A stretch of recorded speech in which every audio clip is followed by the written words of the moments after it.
In this video, we will see how you can run Python code on your local machine. First, download the sample code from the instructions and unzip it. The folder contains a Python script and an image. Let's see what happens after we run the script. Right-click on the folder and start a terminal in this folder. Now, first activate your Python virtual environment. Conda activate OpenCV univ. Now type Python followed by the script name and then press enter. You can see that the script has created a new image, which is the black and white version of the original image. Alternatively, you can also work with an IDE like PyCharm, where you can write the code and run it in the same application, along with its debugging capabilities, code completion, project management tools, and more.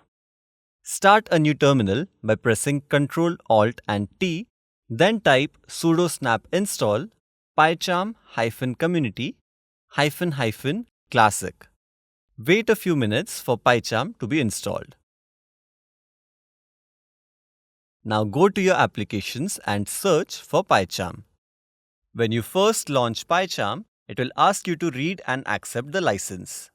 Now we will set up a new project and write some Python code. Give the project a name, set the project location, and select Custom Environment tab. Under this tab, select the existing radio button, change the type to Conda, and select environment as OpenCV univ.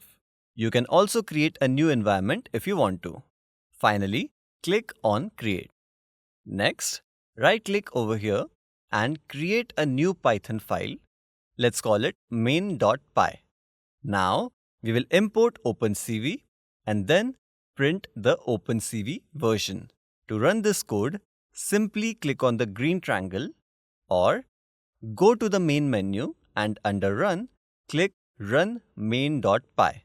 You can also use the shortcut Shift plus F10 to run the code. This will print the OpenCV version installed on your system. That's it for this video. Please start with the course content.